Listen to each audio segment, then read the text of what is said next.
they have done it. Welcome back to more YouTube channel a little bit later than normal, thanks to the technical difficulties that seem to be a regular occurrence these days with what's going on. But we are here and there's plenty to say. I tell you what's going on, Mark. This has been one of the most minging summers for Newcastle United I've known in modern times, and judging by some of the comments we've already seen in the lives, you guys agree with us. We're going to get stuck right into this. Public service announcement straight off the bat. If you are offended by the occasional fruity language, do not listen to this episode tonight, because I am going to go off about a few things. I'm not impressed at all. I will draw a breath at one point, and Mark will jump in and tell you what he's got to think about the shambles that is Newcastle United. So how are you, Mark? Yeah, I'm good. I was, the last week has been a peculiar one to kind of get to grips to or get to grips with. And I kind of think there was some positivity from the weekend, and then it's all that everything else just seems to be going to pot. How is my sound now, guys, in the comments? I think my microphone to my headphones there. Is that sound better?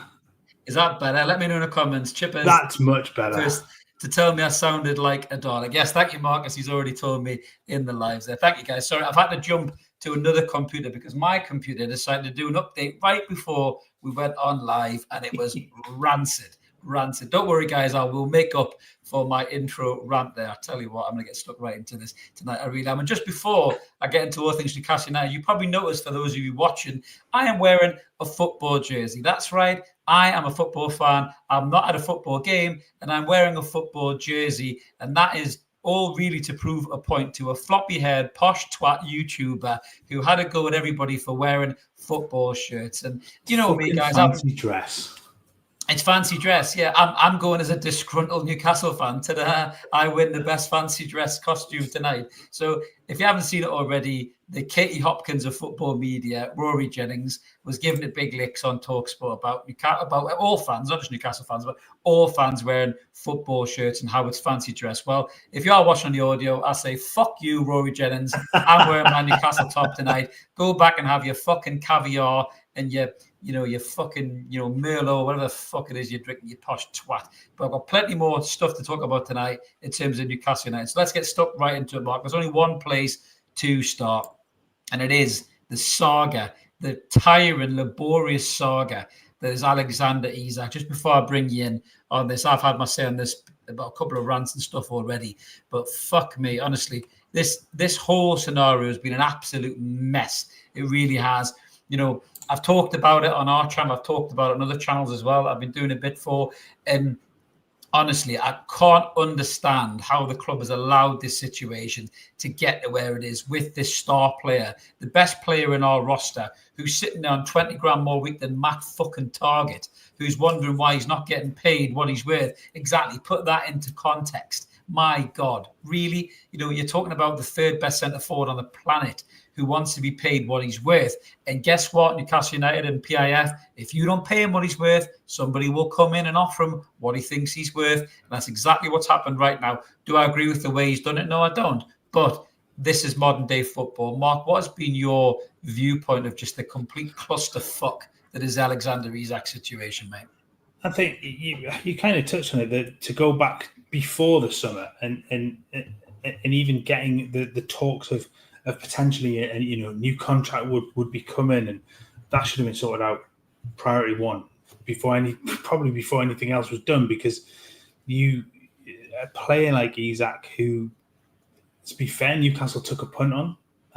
There weren't very many others that were willing to spend the money that Newcastle did on him at the time, because it was a risk, because there was that sort of the up-season of Sociedad, the downtime at Sociedad that he had, a couple of injuries that he had. Newcastle took the punt, and there's always the risk with a player like that they become great and then will want to move on to go to another club, to go and play for a Real Madrid or the like. But when you've got that player, and seemingly they were happy and things were going well, he's scoring goals, he's adored, he's well liked. From everything that I can see, he's well liked around the club. It's not like he's caused problems.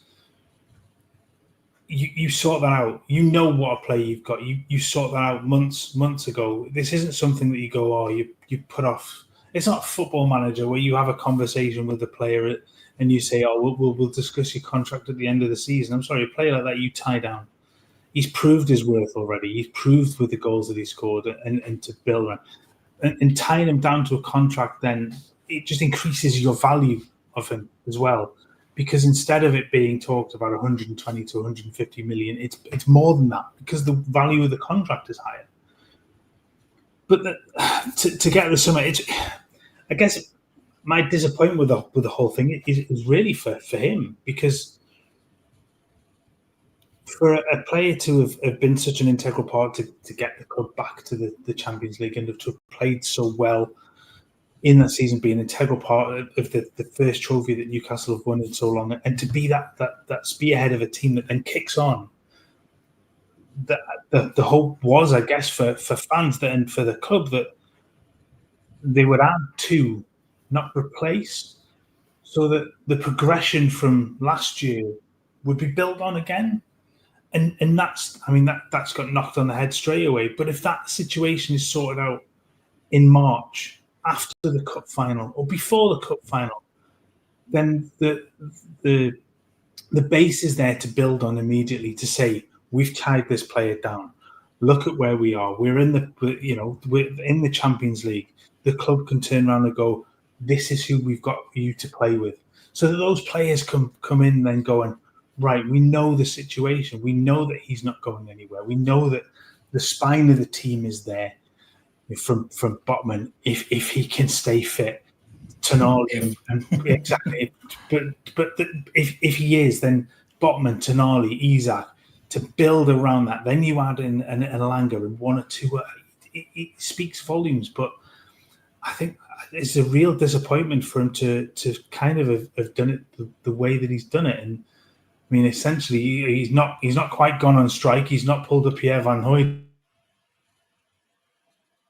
Oh, but look, it's the next. You just wobbled there, mate, in the middle. It's just your whiffy went funny there, I think, mate, in the middle. I think you're back now. You are back, unless it was me. So no, I think it might have been you. But no, I think my disappointment is really from that, is the fact that Newcastle didn't see this coming, didn't sort this out sooner, and really for the player himself to go, well, you know what the project is, you know how much progression there has been. There's a year in you in this project. It was you. Was it me? I Sorry, mate, it was you. Did I go all green? Don't make me even more scared about my technical difficulties tonight, mate. My God, sorry. Go on, finish what you're saying, mate. Sorry. Yeah, so I just you knew what this project was. You knew where it was in its progress. To have at the age that you are, to have a year to go, okay, well, if there's no progression this year, I make a gentleman's agreement to say, if there's no Champions League, if there's no progression from where we are, if you're not able to put those pieces around me for me to be able to develop myself and get to that next level, then I go. And I think everybody would understand that. Next season, not completely out of the blue for this one, it stinks. I think any club that has a player in that position, it stinks. It does, and unfortunately, what I don't like about it is how small it makes me feel as a Newcastle fan, and how small it makes Newcastle look as a club. That it's almost like we've got to that tipping point. Right, that's it. Well done, plucky little Newcastle. You've done well. Now you go back in your box. We're going to take your star players. You can go right back down to where you came from, and that pisses me off. You know, Phil saying there's a way back for Isak with the fans. I doubt it. For a lot of fans, Philip, I'd say no, there's not, because downing tools and refusing to play for your football club does not go down well with fans. It really, really doesn't. I mean, the way I see this situation, I think I've been strong with this from the start. And strangely enough, as much as I hate talk shite, I've been finding myself agreeing with Simon Jordan a lot more, which I don't know if I feel comfortable with it, but he's absolutely right. Newcastle have got to dig their heels in here. For starters, Newcastle cannot sell this player at a lower offer than they value them at. They cannot do that, right? So if Liverpool come back and go, there's 100 million quid, piss off, put another 50 on that, right? Send them backpacking.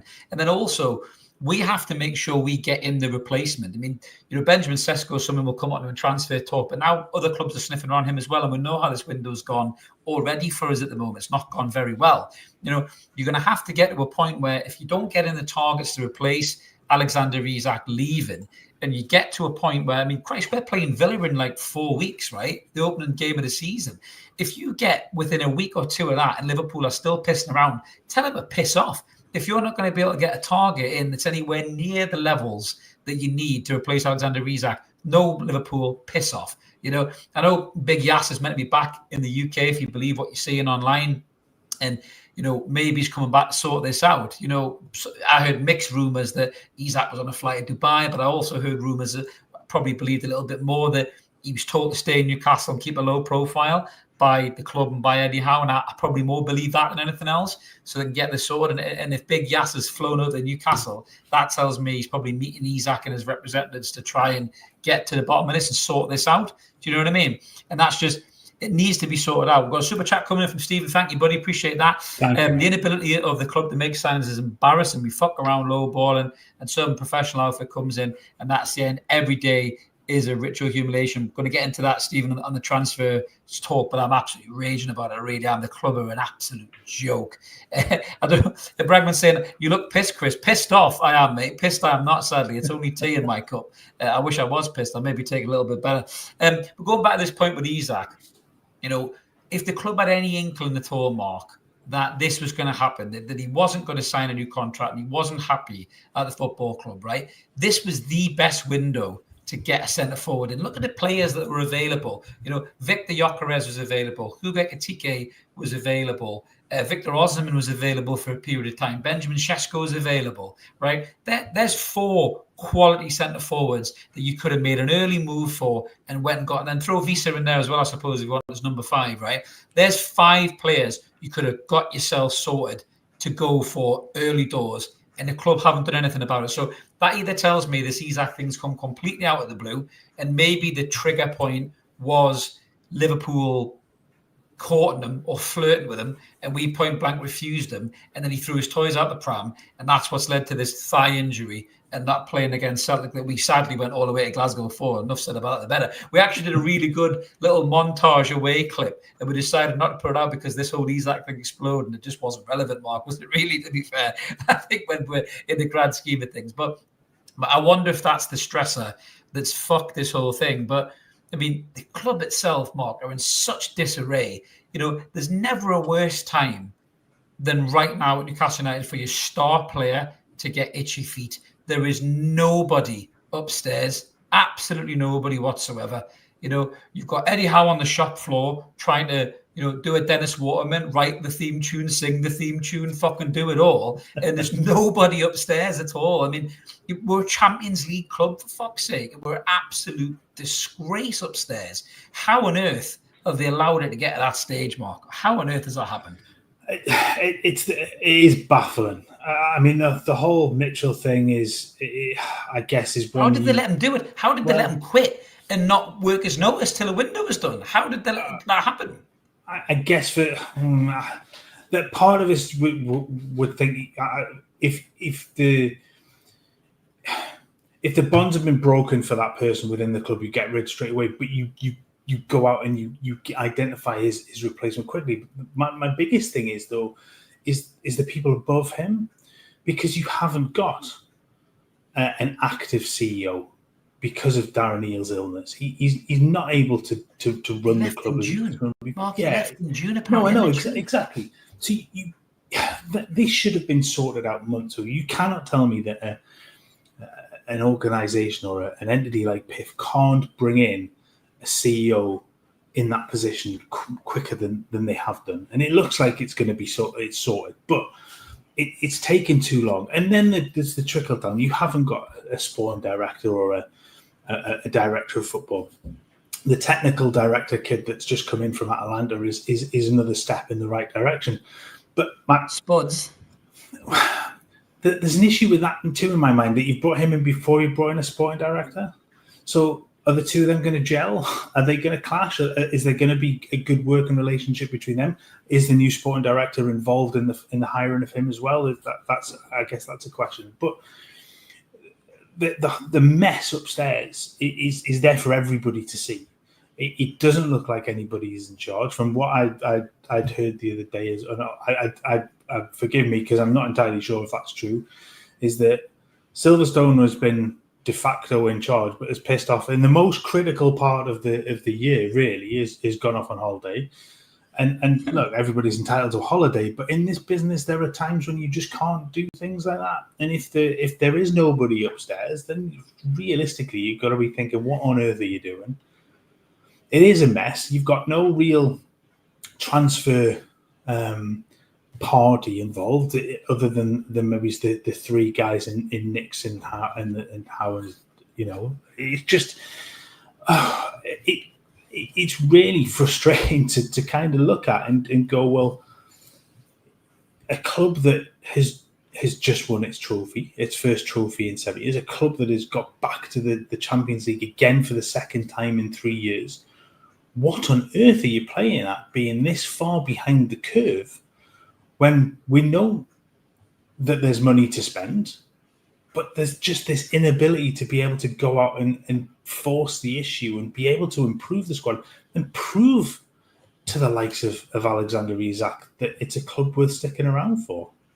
Absolutely. Just take this comment from Leo there saying he's not a Newcastle fan, but he's interested to know if we are concerned that our owners are more interested in their own league than your club at the minute. I'll answer that, Leo. Yes, they are, because they keep buying the tat and shit from our rivals in the Premier League and helping them stay above water in the PSR front. Not to mention the fact they just sponsored the FIFA Club World Cup. And yes, I know somebody other than Chelsea may have won it, but Chelsea fucking won it. So weirdly enough, our club have give Chelsea more money this summer than they have done the club that they own 80% of. And don't forget that they're one of the investment partners in, is it Clear Lake Investments that own Chelsea, Ted Bowley's company? There's Saudi investment in there as well from the PIF, I think. So this whole scenario is an absolute fucking mess. They're more interested in the Pro League and the World Cup, and they've stepped away from Newcastle United. And I know people, it fucking winds me up. One of my good friends tells me, right, and and I love him a bit, but it winds me up because when you talk about PIF taking the eye off the ball with Newcastle United, you get this counter argument of, oh well, they're this huge big, investment kind of conglomerate. They're not going to buy something, they're not investing in all that. Listen, in my day life, right, I know all about big corporations, right, and tiny little investment portfolios within big organizations get forgotten about, get left, get ignored, and this is what's happening with the PIF and Newcastle United right now. They may have bought us when they first bought us, and I thought, hey, we're going to take the Premier League by storm. The Premier League in Degree 6 went, ain't going to do that. And put all these rules in place, have choked them, strangled them, stopped them. And I can't really blame the PIF in many ways. They can't be asked. They're just going, well, it's too much bother. We'll just go over there. We'll leave them lot to run it, and we'll just do what we're doing over here. And only now they're probably getting dragged back into the limelight with one of the best players in world football getting pinched off them, arguably, by a rival. Only that's pricked up the ears of Big Yass and the PIF, and they went, hang on a minute, they're taking the piss out of us. I better jump on a flight and go back to Newcastle and see what's going on. But the people running the football club, when Amanda and Murdad were here, they had a vision, they had a plan. Did they speculate more than they accumulated? Yeah, they did, right? But that initial investment of PSR is gone from Newcastle's books now. The so-called corporate dream team, Mark, that was supposed to be in place should have had their shit together to sort this all out. Mitchell comes in, if you believe what you're reading from the likes of Craig Cole, he's swinging his dick left to right. He's upsetting people every fucking minute he's there. And then all of a sudden, when Eels gets ill, he goes, oh, I'm going to go and all because my mate's not here anymore. I mean, who the fuck screened this guy and hired this guy to come in and work for the football club? If he's that unprofessional that his mate's not there, he's going to go, right, there's my notice in, and fuck your window. Good luck. See you later.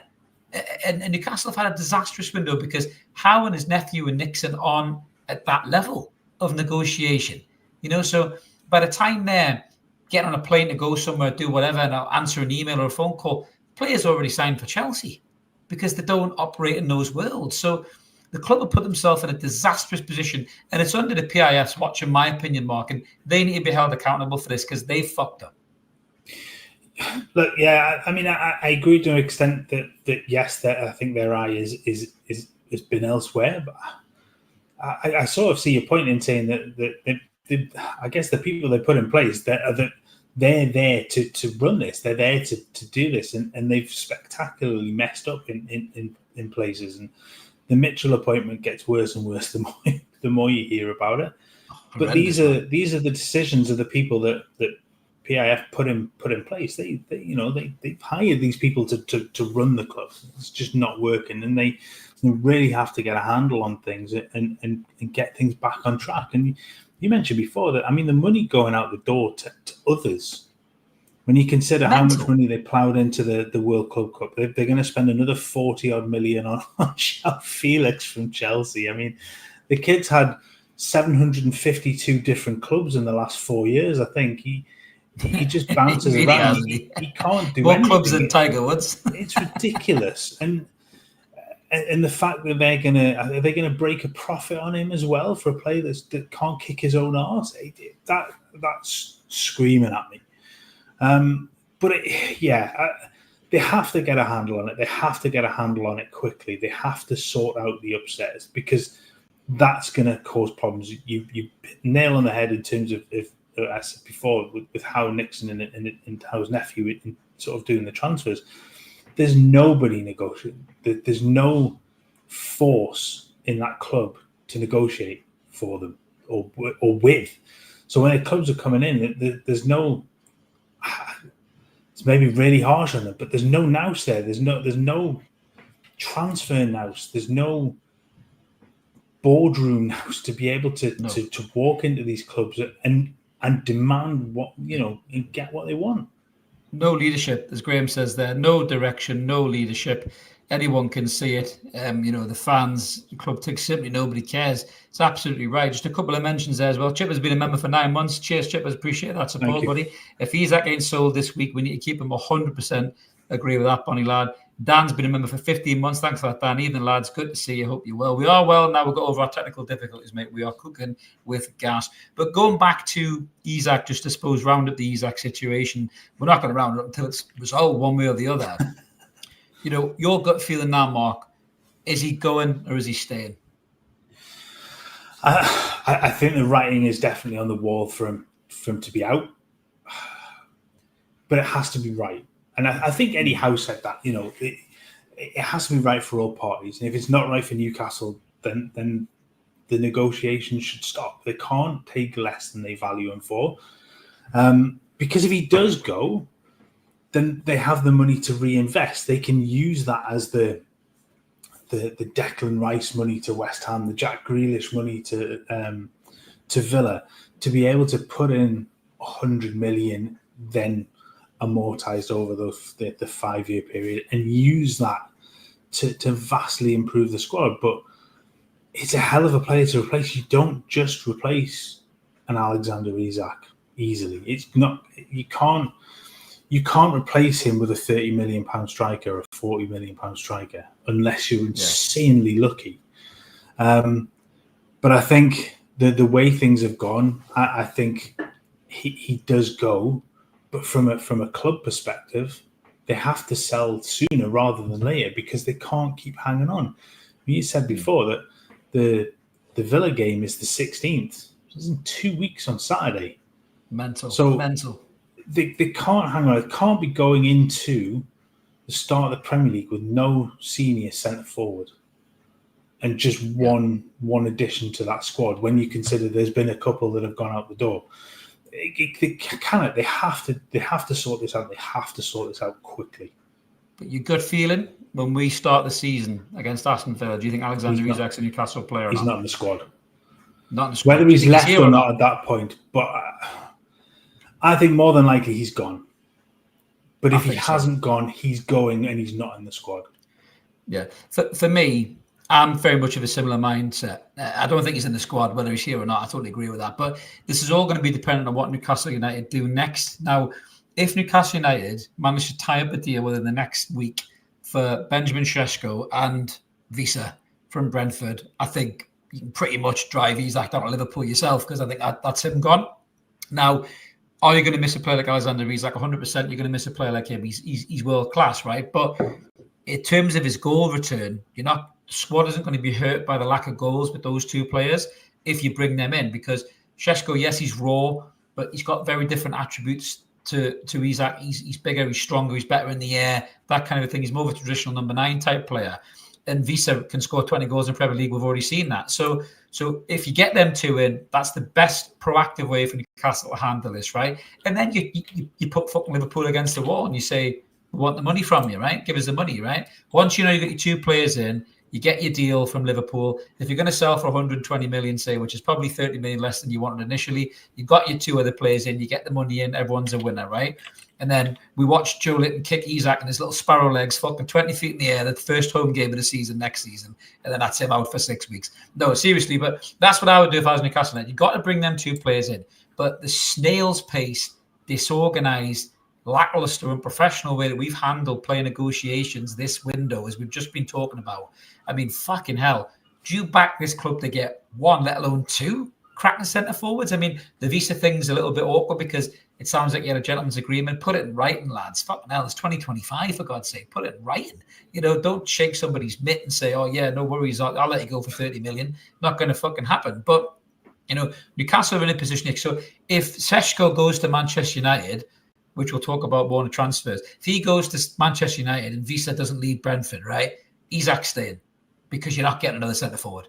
There's nobody else there. So they've got to keep him at the club. And then Power's got to try and get his head right. So it's an absolute nightmare at the minute, mate. It really is, isn't it? It's just, you couldn't ask for a worse position to be in as Newcastle. After the fucking euphoria of last season, to be in this state that we're in now, man, it's just a rudderless ship at the minute. It really is, isn't it? It does seem mad. I was just exactly going to say that. Look, with the positivity of the way that the season ended and making the Champions League, you just wanted that kick on, and I think it was expected. Eddie Howe certainly expected it. He wanted progress. He wanted deals done early. He wanted the squad built. He wanted players in and out as early as possible. And this is what you want. You don't want to be waiting until 2 weeks before the season and still be in that position where the squad is arguably it's worse than it was last season because you've got less players than you had, and it's messy. I was just thinking about some of the things as well. If you went, obviously, Seshko was to. We'll get into that in a minute. That's a different story. But the variance between them as well, I think you get a little bit more work rate out of those two than you do out of Alexander Isak. I'm not saying absolutely. I think you just get a different style with them as well. But look, like I said, in terms of, I think if he's going, he has to go, and he has to go soon because that money has to be reinvested, and it has got to be done now. Absolutely. But it is just the worst possible thing we could have experienced. I'm actually surprised we haven't had any sneaky Liverpool plastic idiots in the comments yet. I'm waiting for you. The prick flick is ready and primed tonight for you, motherfuckers. I'll tell you that straight away. But we've had loads of them in the comments as well. And I don't think they're proper Liverpool fans. You know, I saw the Anfield Wrap covered it really well. Yes. Proper Liverpool fans are giving it the respect it deserves. They know Isak's a brilliant player. They know he'll improve them. But they're not mugging Newcastle fans off about it. They're just waiting for the deal to be done. And these are little plastic idiots all over the world who probably couldn't pick Anfield out on a fucking map. Are the ones that are lining people up. And I just want to. There was a comment from one of them that said, "Why do you dig out Liverpool fans?" Actually, you hadn't. You dug out certain Liverpool fans. Oh, I did. Yeah. I actually praised other Liverpool fans. Mainly the Anfield agenda because he's an utter bellend. But there are a few. But the vast majority are properly decent and we'll talk about because they don't want they haven't wanted their own players to go and leave. And it's in the past. So they know exactly the kind of position that Newcastle are in. So the vast majority are good. We get that clear. Just laughing at Adam, agreeing with you clearly there as well. Oh, yeah. What was that slow head raise thing about? That was like the stuff of nightmares. That Freddie Krueger ran away from that, I think. And, shudder. And cowered in the corner. Honestly, as soon as he put his head up, it just went register. That's all I heard. He is on a register somewhere. I guarantee you that. So let's move on to the next section, Mark, before we start slagging off other YouTubers. As we do. Come on, load at the next section. Let's get to the next one. Bruno and Burn. Yes, I forgot the next section there for a second. Now, I'm gonna. Because I've been having some technical difficulties. I'm doing my best. So, this whole situation, again, the Isak thing, this is all the press want to talk about, and rightly so. It's a massive story, right? So everyone's had cameras chucked in front of their faces. And I felt a bit sorry. Again, this goes back to the lack of leadership. Even on the media front, there's nobody there fielding these questions, head of club relations or nothing like that. Bruno was standing in Singapore and they had microphones on in front of his face. And when you looked carefully, there was a fucking microphone from AFTV, who don't you worry about it. Out of Toon will feature their ridiculous advert, by the way, or their little promo video about Victor Gyimaraes. My God. And you do a worse Bane impression than me, by the way. But anyway, we'll get stuck in that in a second. But going back to the situation, so Bruno had all these cameras and microphones in his face, Arsenal fan TV in his face. This is a club that wanted to sign Bruno and were kicking off and moaning when he didn't sign for them and all this other stuff. And the media guy, whoever he is, that representative in Newcastle United, is standing in the background looking like a rabbit in the headlights. And I'm thinking, fucking step forward in front of the camera and take Bruno away or something like that. And Byrne got jumped on as well by Sky. Dan Byrne, to be fair, is very media savvy. I must say, Dan Byrne is excellent in front of the media. He really, really is. Always says the right thing, articulate, intelligent, very calm with his answers and responses. Brilliant. I think Dan Byrne is amazing in front of the cameras. I really do. But it was unfair to shove the players in front of the cameras like that, get pounced upon by the press pack.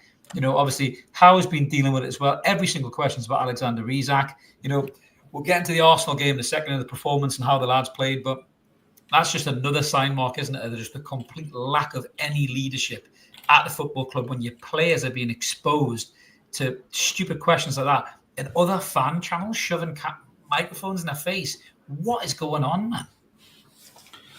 I don't even know. Was it a mistake that they were in there? Did they get a press pass for it? Sneak in. I don't know. I'd love to know.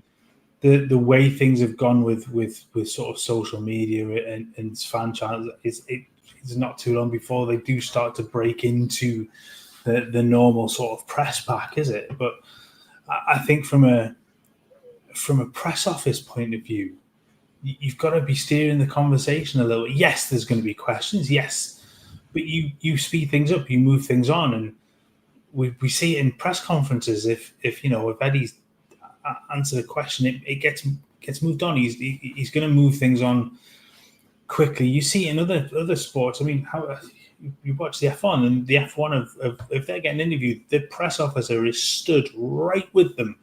To kind of listen in, take their own record, but also sort of move things on if absolutely necessary, but it's not always needed. But again, you're right, just a lack of leadership, a lack of kind of understanding of what's going on. And it's inevitable in that situation that the two players, and they are two leaders, let's not miss that out. But they're going to get asked about the situation. But what are they going to say? Other than, Bruno handled it brilliantly. That was excellent. He just referred back to the party line that was, he's dealing with an injury. That's what I have to deal with. They're not focused on that. They're focused on what's ahead of them. Byrne said the same thing. They can only control what they can control, and there's football to come. So they have to focus on that. They're not. Yes, they're going to have an eye out, but they're never going to give you an answer that suggests that they're pissed off with anything or they're resentful of another player for the way things have gone. They're just focused on their job, and they're media savvy enough to get through that. But surely the club have got to be involved in more in that to be able to move that on. Absolutely. So I'm just going to put this comment from Bob Paddock there. I don't know if Bob's a Liverpool fan. I've heard people say there's even the Silver Fox himself, Keith Downey, said this. Easiest would be to get Nunes. He would suit Newcastle. Mate, he wouldn't suit Newcastle at all. He couldn't hit water if he fell off a fucking boat. If he fell off the North Shields ferry, he'd land on the sand. He's fucking horrendous, man. Honestly, no way am I getting the dregs of Liverpool. No fucking chance whatsoever, mate. But we'll wrap up the Bruno and Burns thing. I just again feel that, we're lucky to have leaders like them two in the squad. And Trippier as well. Trippier said something really good about his phone's always on. Alex has got a thigh injury. That's it. Trippier is very, very savvy with this kind of stuff, and he kind of put it to bed really quickly as you pulled it there on the screen. He just said, obviously, Alex has got the injury. We have to do what we've got to do here, focus on games. And I always say Trippier is still the captain in my opinion. Proper leadership in that regard. Proper leadership. That's why he's there. Yeah, exactly. You not cut him off entirely. So if there is a route back from a fan perspective, it's different from the players, and the players will. Yeah. I mean, they're going to welcome back a world-class player with open arms. They really will. If he comes back and is committed, that those leaders will get hold of him and get him back within the group. But I love that from Trippier. It's proper leadership. Absolutely, mate. Absolutely. No, he's yeah. I just think we are lucky to have players like that in the squad. I did love what Bruno said as well. By the way, it was kind of a little bit of a dig, I think, when he said, "If I lose faith in this project, I'll go back home to play in Brazil." I quite like that. I quite like the fact he was like, "I'm not going to go play for Man City or Liverpool. I'll go home to Brazil." I kind of loved Bruno even more when he said that. You know, I thought, like, fucking good on you, Bruno. Like, you know, he's saying, if it doesn't work here in Newcastle, then I'm going to go back home. I'm not going to go anywhere else. And that scored a lot of points in me. It really, really did. But it wasn't great to see the lads having to face the cameras. But moving on to the next section, Mark, which I think is about, is it the Arsenal game? I think we have got the Arsenal game aftermath coming up there. I'll be honest with you, I left this one off. I will go back to this one. Right. Okay. Don't worry. Well, I will take us to the Arsenal game. Don't worry. So we did play a game in amongst all this noise. And obviously we played Arsenal over in Singapore. I watched it 3-2. Started quite well. Anthony Elanga scored probably the jammiest, weirdest, crappiest goal he ever scored in his entire career, but it was still his first goal for Newcastle. There were some positives in the game. I think Gordon worked hard. I think Elanga worked hard. Bruno looked good. Tonali made some nice movements, good runs. Pope made some nice saves. Weird enough, wasn't taking goal kicks, which was really odd. Even odder that Jamal Lascelles was trying to take them, which was even odder because he can't pass wind, even if he ate a fucking whole tin of beans to himself. So there were some decent performances, but obviously we did go behind quite quickly after we went ahead. They kind of walked straight through us. Mikel Mourinho, formerly of Newcastle Parish, still scoring goals for Arsenal, despite them having Victor Gyökeres that they unveiled before the game. Number 14, funny enough, Victor Gyökeres. But yeah, so we ended up losing 3-2 in the end. But I suppose some of the highlights of the game for me, Mark, personally, it was weird. For young Alex Murphy, he had some decent spells where he kept up well with Saka and he put some good tackles. He scored that rotten own goal. Yeah. I'm not going to have a go at him. I mean, it's a really weird finish. It was Jamie Carragher-esque almost, wasn't it, really? Just tanked it into the back of the net. Yeah. To be fair. But some of the positives, Lewis Miley looked good when he come on. I think he used the ball well. Yes. We saw some more braver passing from Miley, but we didn't see it at Celtic. It was all very safe, sideways at Celtic, whereas he was putting some nice through balls. Will Asula put himself around well, quite, I thought, in the first half as well. But I mean, obviously, all the talk was still about Isak, Mark, wasn't it? And obviously, the 15-year-old wonder kid from Arsenal, Max. What's his surname again? Remember his name? Surname is Max. Is it Coleman? Max Coleman? I think you're right. I can't remember. Apologies. So, this kid at 15 was excellent. Come on the pitch, no fear. Ran at players, got grabbed by the face and thrown on the ground by Joe Linton, which I fucking love because it doesn't matter if you're 15 or 25, he's going to deck it either way as Joe Linton. So I did love that. But overall, a much more improved performance from Celtic, Mark, I would say. But I think that's two defeats in pre-season and no first team striker in the squad. So what was your take on the game, mate, in general? Yeah, as the comments have just come in, Lewis, thank you for that. Is Max Dowman. I was close. We're not a million miles off. My original headline for this were positives in defeat. This was before some of the other stuff had gone on because look, I think it was a positive game. I think after last week's awful performance against Celtic, and look, it's pre-season. You don't read an awful lot into some of this. It is still about fitness. Arsenal were a couple of days, I think, ahead of Newcastle and getting there. They've been training on the ground as well. They hadn't. They'd had more acclimatization time, and it was, I guess, it's Newcastle's third pre-season game after the one behind closed doors against Carlisle and the Celtic one. So they're still a work in progress in that, and there's a bit of upside downness with what's been going on in the background, but. I thought they acquitted themselves really. First half, you touched on, I mean, Anthony Gordon looked like a player who was playing with a chip on his shoulder. There's a work ethic back from him that I haven't seen for quite some time. Hunger was there. Yeah, I like that. Come back and help. And I think that was by design. I think he was told that was that Alex Murphy was going to need help. And the irony of the whole Alex Murphy thing was I just praised him when he sliced the ball into the net. It's a curse. Mark's curse. I did it last week when he got trapped behind the ball for the header. I did it this week. I'm going to stop praising him because I keep getting him to screw up. But he did okay, and a more established player uses his other foot there and just shepherds it out, or do you know what I mean? Or puts it out for a corner. I think if that's a Lewis Hall, then that there's no way that situation happens. It's rustiness. These things do happen. It happens in preseason. I'm not going to get overly concerned about a player for anyone making a mistake like that. Nick Pope made some good saves. You're absolutely right. The save down from Saka's overhead kick I thought was excellent. I did chuckle because last week at Celtic we were screaming at Jamal Lascelles for not hitting a 40, 50-yard pass out to the left-hand side when there was 30 or 40 yards of free space. And he tried to play a 40-yard pass out to the right-hand side and completely shanked it out of play. And I sat back and went, now I know why he didn't play it. I knew before, but there we go. But yeah, you're right. I mean, Miley looked good. There's that trust with him with the ball. I thought nice touch of some Sean Neve as well, when he comes on. Absolutely. Nice work ethic from Sean Neve. I thought it looked good. I think that the biggest plus side from my point of view was Asula. I thought he looked much better. He ran Arsenal's two centre backs, much vaunted centre backs, and Calafiori and Ben White. He made them work hard, and he pressed relentlessly.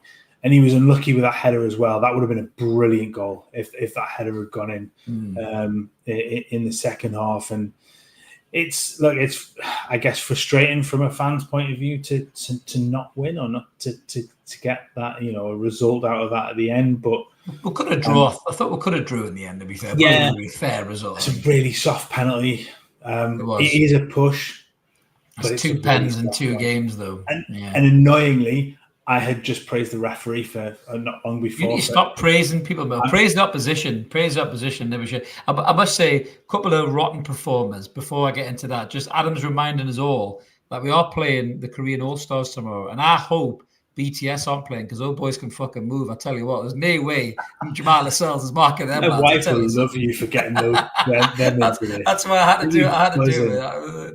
There was a hidden agenda with that one. I hope she likes that one. She is the world's biggest BTS fan. You'll have to timestamp that one. I couldn't fucking name either one of them, but I just had to get that gag in there. But going back to the rotten performers in the game, and there was some rotten performers again, and it just goes to show you how just way off of it they are. I know it's only the second game of pre-season, right? But Joe Willock regressing again quicker than my fucking hairline. Awful performance again from Joe Willock. It's like he's a ghost. I nearly called the Ghostbusters to get the proton packs on fucking Hoyam in a trap. That's how much of a ghost he is. He's just not there. What are you even doing, Joe Willock? He's awful. And Matt Target got skinned by a 15-year-old man. I mean, honestly, the last time I saw a 15-year-old kid run by a fully grown man like that was one of them fake coppers trying to catch him drinking down Whitley Bay seafront. Honestly, fucking horrendous. Matt Target, awful. No wonder Joe Litton tried to nail the kid, but Matt Target should be nowhere near this first team squad. I mean, people are asking whether Alex Murphy should be Lewis Hall's backup. That shows you the lack of confidence in Matt Target. These players should have been shifted right out the door, man. And whether that's Howe's fault or whether that's, once again, the lack of anybody in position to do any of this thing, but these players should have all been fucking thanks for your time, guys. Well done. Off you fuck. See you later. Off to the championship. Off to fucking wherever else, Sunderland, Leeds, wherever. Get rid and get better players in, or get the youth academy promoted up. I would rather see young Leo Shahar in the squad than Matt Target. I mean, he's dreadful, man. Absolutely terrible. Honestly, if you asked him to get the cones in, he'd probably fall over and drop them. These days, Matt Target, he's awful, man. The problem with him is wages he's taken. Yeah, exactly. Nobody's going to take ridiculous. So it's going to be. I think if he is to go, it's going to be a loan where Newcastle pick up half the wages. I don't think he gets into another Premier League side. There was a point I thought, if you get him to overlap, and because he's not bad with the ball, he's good at putting ball. He just can't defend, and he looks like a player that hasn't played in 4 years. He's he's past his best period completely. Finish, mate. And is another player that needs to go. Willock again. I think you're absolutely right. He did again nothing of any note. And how many more times can you sit and watch the player just not perform? He doesn't offer anything. He doesn't create anything. Those lung bursting runs that we've seen from him previously have gone. He's not scoring goals because he's not getting into position to be able to finish. He's not being that player that comes in on the back of the centre forward and getting in late like we've seen before. He sort of looks still like a player playing out of position. I don't think that midfield trio is his best position. But if he's not right for it, then he has to be moved on as well. And you bring in somebody that can play in that position consistently. Mate, absolutely horrendous. As Gaz says, Matt Toggett couldn't even run. He had a pair of rockets on his ankles, honestly. I mean, that's why he looked like a 15-year-old kid running past me like fucking Wile E. Coyote trying to catch the road runner when he went past him. It was absolutely shocking, it really was. But let's move on to the next section, Mark, transfers. Now, I have got plenty to say about this. Newcastle United's inability to close on targets. We missed more targets than a fucking cockeyed assassin with a sniper rifle. We are shocking in this window. We were absolutely terrible. And just when you think things couldn't get worse, we miss out on James Trafford, who goes to Manchester City because of some kind of weird, we'll match your price clause. Yes, you can say Newcastle maybe got done over a little bit there, but they should have tied that deal up fucking ages ago. Whether that's Paul Mitchell was a problem or whoever, someone should have tied up Trafford years ago. And they didn't do it. They fucked it up, right? And then what happens? I even made a joke about this. We'll end up with someone like Aaron fucking Ramsdale. And there it goes on Sky. Fucking Newcastle are in talks with Aaron Ramsdale on a loan to buy deal. And honestly, right, I'm no hypocrite, right? We would be taking the piss out of the Mackhams if they were signing that guy royally. So I'm not going to sit here and try and give you any of this bullshit that he's good. I've seen these people going, oh, but he's good with his feet. So's fucking Louis Spence. I wouldn't sign him to go and goal for Newcastle United. I mean, fuck me. Aaron Ramsdale makes more mistakes than Conor McGregor. He's fucking awful. He's absolutely terrible, right? There's a reason nobody's gone anywhere near him, because he's shit. He even said he can't concentrate for 90 fucking minutes in a game. And you're going to have him come and play and goal for the most meticulous, detailed, structured manager, arguably in the Premier League, where, according to the words of Dan Burns, everybody knows their position. And you want to get this disco biscuit to go between the goals. He's a fucking screwball. I know all goalkeepers are a little bit mad, but this guy is rubber room jacket fastened in the back, mad. He shouldn't be anywhere near the squad, And they're talking about Dubravka leaving. And I know Dubravka's like 36 or something like that, right? I would take Dubravka at 56 over Aaron Ramsdale at 27. Honestly, the guy is an absolute liability. And the fact that Newcastle have gone there, to me, I said this and I'll stick by it. I will stick by it even when he signs for the club. Aaron Ramsdale is a regressive signing, not a progressive signing, whether it's on loan or permanent. This guy is going to cause us trouble next season and cost us games. And we'll get into the more positive targets in a minute, but fucking hell, Mark, I'll breathe. Aaron Ramsdale, do me a favour, mate. I am normally one. I mean, you know me, and I think those who have watched it, I'm normally one to just kind of back up a goalkeeper. I am a fully paid up member of the goalkeeper union, but yeah, I think had you. Thank you very much. Thank you, Anna Coffee, for the super chat. Sorry, I was distracted Mark with the thumbs in there. Sorry, Mark. Completely got me. Yeah, I think was this 5 years ago? I'd be going, yeah, I quite like that. I quite.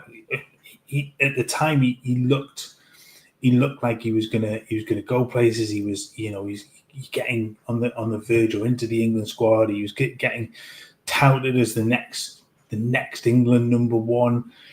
But the mistakes are there. The lack of, he openly admits the lack of concentration, and he gets those 10 to 15 minute bursts of concentration, and then he has to interact with the crowd, and he loses his focus on the game and things like that.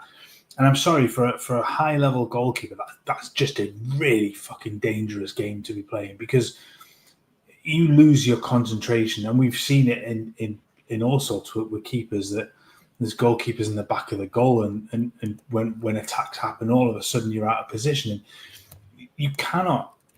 I mean, unless Eddie's got completely faith in the fella, but I've not seen anything over the last 2 or 3 years from Ramsdale to suggest he is an improvement on what is already at the club. Yes, he can pass the ball, but as a goalkeeper, and I know that's sort of taken a backseat at times, but there are far more options around the world that are better than Ramsdale. Like I said, I am normally paid up. I will back a goalkeeper to the hilt, but even I draw the line and think there's just no. There's no plus side with that one for me. I don't see the point in it. I don't see that if you're going to spend that much money eventually on a goalkeeper, you want better. It has to. It's crazy. It's a stopgap. It's an absolute stopgap. As Adam says there, it sums it up perfectly, this transfer window. It could have been Mbeumo and Ekitike, and now it's Nicholas Jackson and Aaron Ramsdale. What the actual fuck? Exactly. I mean, no Newcastle United fan went into this window thinking of players like Nicholas Jackson, Aaron Ramsdale, players like that. No fucking way. And losing your best player, your only one of your only couple of world-class players that you've got in the shape of Alexander Isak. I mean, that's going to set the project right back, especially if you don't sign a quality player. I saw a couple of comments earlier on about Šeško actually saying he's 22, he's not ready. Isak was 22, 23 when we signed him. And I think Šeško actually has better numbers than Isak when we signed him. I know Isak was playing in La Liga, so arguably maybe a better league, I don't know, than Bundesliga potentially, I don't know. But Šeško has loads of potential. The ceiling is high. I mean, the trajectory that he's on is very similar to Haaland, I think, in what he's doing in terms of the goal return isn't as frequent, but it's very similar, And the thing about Šeško is, we'll move away from Ramsdale because I'm going to give myself a fucking heart attack. I'm going to have to talk anymore about that guy. Unbelievable. I can see the club doing it though, and Dubravka, Vlachodimos leaving. I'm going to end up with Pope, Ramsdale, John Ruddy, who's 63, and Gillespie. Just to give John Ruddy some points for the game at the weekend. He did pull off a wonderful save in that game. Yeah, I did enjoy his save at the weekend, so I'll give him his props for that. I must have just been looking at the ceiling, wondering what the fuck was going on with my club, rather than actually paying attention to John Ruddy. Fair play, does more than just model dressing gowns. Well done. But going back to the situation with the transfer window, so we are supposed to be hot on the pursuit of Benjamin Šeško, and it's all like transfer dominoes, isn't it, Mark? You've got Diaz going to Bayern Munich that they say is going to trigger Liverpool's bid on Isak. I think if we were to secure Benjamin Šeško and maybe get the visa deal done as well, which I think we probably will, get them done, then that's our two centre forwards, and then you probably think, right, let's talk money with Liverpool. That deal's going to get done, kind of a thing. So it's all like a merry-go-round. But lo and behold, it wouldn't be Newcastle United, would it, if another club hadn't come to town for him, and that's Manchester United. And we all know even the Manchester United are shit at the minute and couldn't fucking beat themselves off in the shower, let alone fucking beat teams half the time. Sorry for that one. I don't know where I was going with that one. Come on. It is nearly 11 o'clock, to be fair, and they are wankers, so I'm entitled to say that. But going back, so Manchester United are crap at the minute. This incarnation of Manchester United are absolutely toilet, right? But they still are Manchester United. They still have loads of money. They're still able to pay people ridiculous amounts of money. And that is obviously what they're able to do. And that worries me with Benjamin Šeško, because he'll walk in that team as the number 9. There's no doubt about it. So they'll move Højlund off somewhere else. He'll walk in that team. Whether they're shit or not, it is still Manchester United. It is still a massive club. It is Old Trafford. If you're the focal point of going to that football club and being the main man that fires them up the table back to where they think they should be. I'm actually surprised that Liam Delap didn't go there, because I thought it was tailor-made for him. I thought he could have got himself in the England squad easily doing that, but he obviously chose Chelsea. And then they went and signed 3 strikers the week after, and possibly more incoming. But that worries me in terms of the money. So apparently we've pitched our offer to Šeško. I don't know whether Manchester United are still getting that shit together. Ironically, the money that they're probably going to get from selling Anthony to guess who? PIF in Saudi Arabia could help them secure the Šeško deal, which is just typical Newcastle's luck in this transfer window. But this decision seems to be down to the player. And what's your gut feeling on the Šeško thing, Mark? Do you think he's going to choose Champions League over more money per week? Chance to be number 9 at Newcastle, lead the line, take over from Isak? Or do you think he's going to go, hey, we'll go to Man? I do hear he's a Man United fan, whether you believe that or not, but I just don't know. I think that from some of the commenting earlier, it is something that I heard earlier on that he favoured a move to the northwest than to the northeast. But I guess it's then the selling of the project. It's the selling of what you want from him or for him. Can the negotiation and sell the project? Yeah, exactly. And if Manchester United are hard selling their project and the changes that they're making as well, that they've already brought in one or two. They've got more. They've got some good young players that are already there. That these are the things that will sell it to them, as well as their history. Newcastle have that difficulty in sort of that competition, and especially if there is the turmoil upstairs, it's trying to sell a player that while all this is going on in the background. And that's why I said before, they have to sort out those positions now. They've got to do, because to let that dwindle on, you end up with players that you're targeting and go, well, why would I come when there's all this going on in the background? I don't know who's running the plays. I don't know who the person in charge that I go to. I don't know who, are those people going to come in and get on with the manager? Are they going to want to move on from him? Are they going to bring in different people in coaching positions that I haven't been sold? But Chris Koski's got a good point there, Mark. There are some very attractive women in Newcastle, to be fair. If they just show some of the players them, you never know. They might have a girlfriend, though, but what would stop a football anyway? Sorry, digress. Kieran, he used to like the night out in the town. Allegedly. Kieran Strippier. Kieran Strippier, as they called him. I'm sure somebody called him. Many of the Newcastle players of that era liked the women in Newcastle. All footballers. Fuck me, honestly. They couldn't keep it in their pants if they tried, man. But Newcastle got a hard job, and they have to sell it well to these players. And they've got to, as I said before, they have to do it now. They have to get these players in quickly, because there is only just over 2 weeks to go, and especially if some of these players are not Premier League proven, they haven't played, they're going to take time. And we know Eddie Reddy is a thing. And he's going to have to get over that, because he's not got the squad depth to do that shit this season. No. Sorry. But if you do sign Johan Visse, if you do sign Šeško, then you can kind of build Šeško's Eddie readiness behind Visse, because you'd have that play. But if you only have one of them, if you only sign Benjamin Šeško, then that's a problem, because he's going to have to come in. He's going to have to come in and hit the ground running, and Asula's then going to have to really step up. But there is this. Is he capable? Is he capable? Is Asula capable? Forget doing against Bromley and scoring a header against Ipswich. Is he capable of leading the line for Newcastle in the first game of next season? I don't think he is. The obvious answer is no. I don't think he's ready to be the number 9, but he can make an impact. If he is the number 2 striker, then so be it. And it depends on who that main striker is. But there are signs. Ian doesn't agree with you, funnily enough. He's a lunatic, but I quite like that in him as well. And there's a little bit of there is crazy in there, and we all love a bit of crazy sometimes, don't we? But he. I don't think he's ready to be the number 9. I genuinely, I think there are signs that he could be, but he's going to have to take a step up. And if it is just one of those two that does come in, then he is going to have to really step up his game for this, especially with all the games that are coming up. Sorry, Stephen saying Goldbridge will tug one out on the air if they get Sesko. Yes, Sesko, United, yes. He'll be giving all that shit when he. My brain cannot cope with the imagery that's coming up from some of this comments. I mean, please, no. I'm going to have to try and sleep after this. I did warn you before the show started, Mark. Come on. You said swearing. Yeah.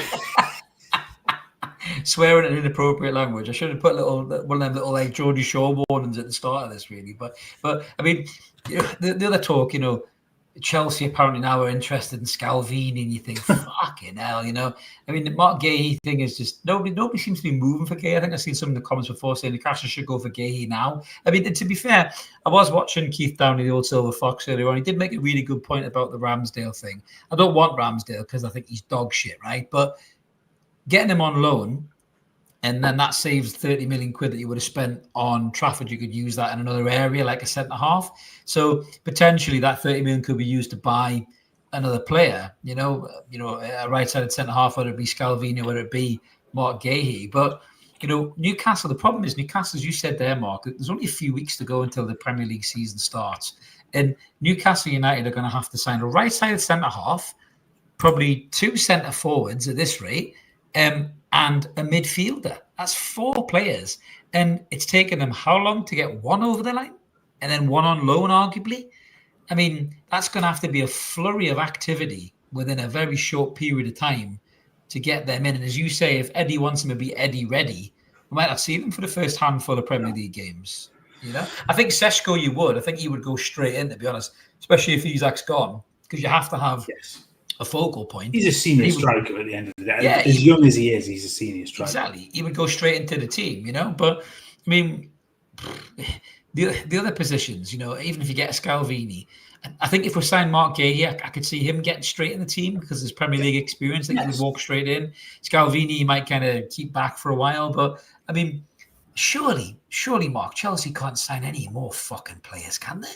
I mean, they might as well have 3 teams in the league at this rate. I mean, just to mention there, people are mentioning Paqueta as well. If he's available for 25 to 30 million quid, there's your midfielder right there.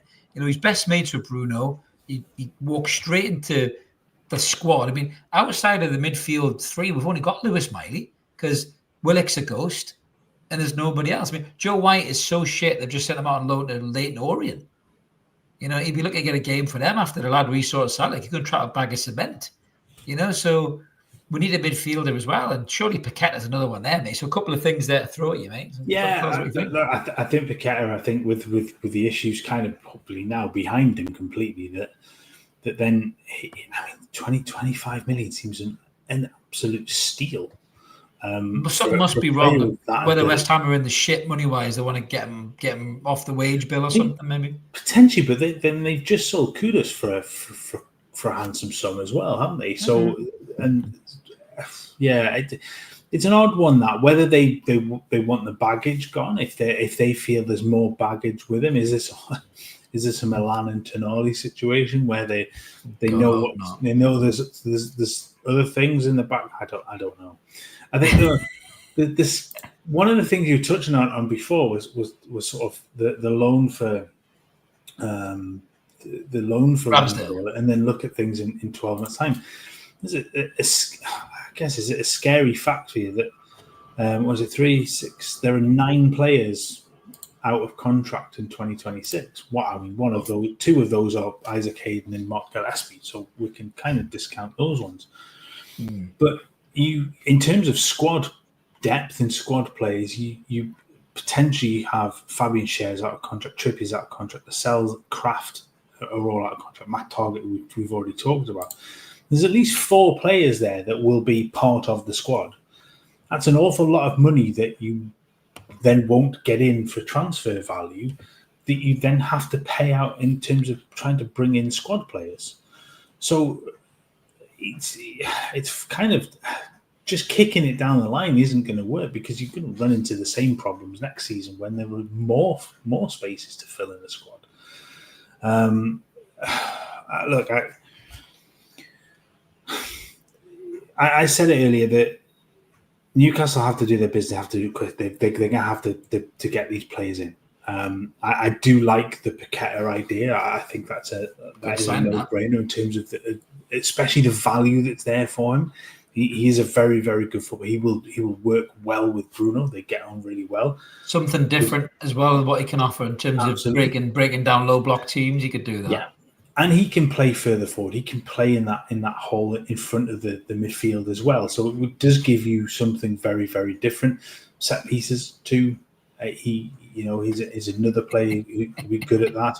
I know that's yeah. As soon as Mark said that, I did think that myself, mate. To be honest with you, no, we try. Yeah, thanks, Stephen. I've just seen that I was taking leave of my senses with Asula. Yeah. To be honest, listen. Will Asula did all right, but yeah, I mean, fuck me. Some people are talking like he's Didier Drogba, not you, but some people are talking like he's Didier Drogba. I mean, I'm not that deranged just yet. Some people are, and I'm thinking, do me a fucking favor, lads. He's all right. He didn't do that good. Do you know what I mean? He was good. That's why he wasn't. He was sensational. Right. He had a good game. In Asula terms, he had a good game. I'll leave it at that. He was all right. Just a quick one on this one. I like coffee. Did anyone see the article from Oliver Holt about we have no right to complain? I did see that about Oliver Holt, actually. I reposted it on X and said I thought the club and PIF should take legal action against him. Reading the piece, he hasn't said anything, I suppose, directly slanderous, but I'll just give you my tuppence worth on Oliver Holt. I've talked about this odious, pretentious twat before, but I'll do it again. This guy clearly has an axe to grind with Newcastle United. I guarantee you, if the PIF had bought Liverpool, Manchester United, Arsenal, Chelsea, he'd say fuck all, he'd say nothing. But if it's one of the other teams outside of the greedy six, he's all over it and he's giving you shit. And the way he's talking about it, you've got no right to moan about losing your star player. You've got every fucking God-given right to moan about losing your star player as a football fan. That's your God-given right. It doesn't matter whether you're owned by Saudi Arabia, fucking Darth Vader and the evil empire, or Mother Teresa and a bunch of fucking nuns. Doesn't matter who owns your football club. You've got every right to complain about losing your star player. I remember seeing Oliver Holt years ago. There used to be a show called A Sunday Supplement on Sky Sports, and I thought he was a fucking knob then. And I've lived a bit more of a life now, and I've met pricks, and this guy's still a fucking grade A prick. As a matter of fact, he's one of the biggest pricks I've ever seen in my life. He's a poor excuse for a journalist. He's got an axe to grind with Newcastle. The way he writes his pieces, the pretension and the fucking arrogance and the snobbery that just falls out of his fucking horrible caviar chewing mouth. You know, I just think the guy's a complete knob. I'd love to take a 20-foot run up and kick him square in the fucking nuts and watch him fall on the deck and cry, the twat that he is. I hate him as a journalist. He's an absolute knob. He really is. And the Daily Mail shouldn't even publish that shit. And I hope that Newcastle United ban the Daily Mail from the press conferences. No disrespect to Craig Cope. I've got loads of time for Craig Cope. They should fucking ban the Mail from the press conferences because of that shit. Liverpool did it with the Sun newspaper when they pulled the shit with Hillsborough, which I know was a lot more serious than just this dick, saying his thing about Newcastle United. But he's an absolute prick. He's either a Man U fan or a Liverpool fan. But what he is a see you next Tuesday. I won't say the word because we'll get demonetized, but that's exactly what he is. That's my thoughts on the Oliver Holt piece. Anything to add, Mark? I laughed and I sort of started writing my piece to it. But it's what got me is it's his last line. It's the don't bother complaining about losing your star man because apart from in Newcastle and Riyadh, no one's listening. Well, he obviously fucking was because he responded. He obviously was because he lined up another attack on Newcastle United and Newcastle fans. It's clear that he has an agenda against Newcastle. It wasn't there when he was jetting off to go and watch the boxing in Saudi. Writing soliloquies about the fucking dick that he was. I remember that. The number of things, and you touched on before we came on, the number of, he doesn't write the number of articles about Live Golf, about the F1, who are heavily backed by Saudi. Their fans don't get the vitriol that he comes out with for Newcastle fans. It is personal. They are, I think, as a club, Newcastle get under his skin massively. He's just a vile. I know journalists get a bad name at the best of times, but he sullies that. There are some awful journalists out there, and there is in the Friends quote. There's of him. There's 50 feet of crap, and then there's him. He's just awful, and it's just constant with him. There's never anything good out of his mouth, and I take massive issue with it with an awful lot of he says, because he talks about the all fans basically throwing everybody in with the telling them all with the same. He's got no right to do that. Other fans, can say their own piece about the Newcastle owners. And Newcastle fans were happy that Ashley was gone. Then maybe he's not happy with who came. Some were, some don't care, and that's fine. I understand that point of view, but not all are comfortable with who took over. They have their problems. We're not sugarcoat it. We've touched on it before. We're not going to sugarcoat the fact that they're fucking saints. We know that they're not. But you cannot throw every Newcastle fan under the bus. It's just another ridiculous hit piece on Newcastle fans, basically, and that's all he lives for, seemingly. Yeah, it is. As Peter says there, he called us the Saudi boys, client journalist for the Daily Hail, and a complete arsehole. Absolutely, really is. I think Snakey said my eyebrow goes 86 degrees when I ran, a bit like Ancelotti. he's more like 160, isn't he, with Ancelotti? So you don't look as cool as Ancelotti doing that. You're trying though. I need the cigar to go with it. Do you know what I mean? I'm nowhere near that cool. Exactly. But I suppose, there is a couple of Liverpool fans in the comments. I did get rid of one before because they were starting to get a bit uppity. I don't mind you being in a chat, Liverpool fans, but just have a conversation. Don't start being a tit or you'll get flicked like the other Wazik before. But I suppose rounded up on the transfers, other journalists seem to be quite confident Newcastle's still going to get 4 or 5 players in. Keith Downey was saying that earlier. And we've had Keith on the show before. He's a top bloke, Keith. Got loads of time from him. He's always very positive about Newcastle. But just the way they've moved this window, the lack of planning, the lack of structure, as we talked about earlier, at the minute, the way I feel right now, I don't see them getting 4 players in. I generally don't see them getting 4 players in. And these links to Nicholas Jackson, if any one of our transfer committee has put that guy forward as a target, you just want to clear out your desk and go. Because he's shit. I'd rather have Janet Jackson than fucking Nicholas Jackson. He's absolutely fucking terrible. His control's awful. He doesn't hold the ball up well. He's hot-headed. Red card, remember that, against Botman? He's fucking terrible. As Connor says there, Jonathan David was on a free transfer and we didn't move for that. He'd have been a perfect signing for us, saving the cash as well. Experienced player, Champions League experience, good age, all of that. Just the whole way we've operated this window thus far has been absolutely awful. Hang on a second. I'm just going to get rid of this Liverpool fan in the comment. He was playing nice, but now he's being a fucking dick, so he's gone now. Just honestly, I can't be done with it, man. Go watch that weird Uncle Fester thumb-looking twat who raises his head like he's the Undertaker. If you want to engage your YouTubers, you want to have a sensible conversation, fucking have a sensible conversation. Don't be a fucking tit. You know what I mean? I wouldn't bother arguing with him politically, mate. I don't know what the fuck he's talking about, man. Just ignore it completely. But going back to this, like I say, we've got 4 players, 4 positions that we need to sign. And I just don't see them doing it. At the minute, Shesko to me is the priority. That's a priority signing. Because Isak looks like he's going to go. So you have to get the replacement in. So they should be throwing everything they've got at that. The Ramsdale thing I kind of get. If that's an easy one to do, there's your keeper in, whatever. Whether you like him or not, right, there you go. There's another position solved. But they need to be throwing all of the resources at the Shesko deal for me right now. And realistically, Mark, how many of these positions do you think Newcastle are going to fill before the window closes? I guess, and I think somebody's put in the comment there. I think it depends on the Isak deal, because if Isak deal's done now, then they've got the money to go and they've got the money to really go and regardless kind of the fee and the wages, they can go and do it. Yeah.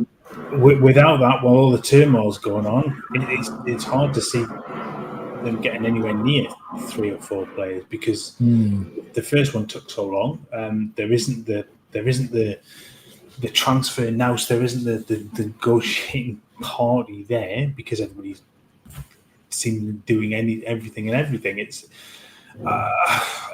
It's it's difficult to see because you're right. I mean, there are kind of, well, if Isak goes, there's two strikers needed.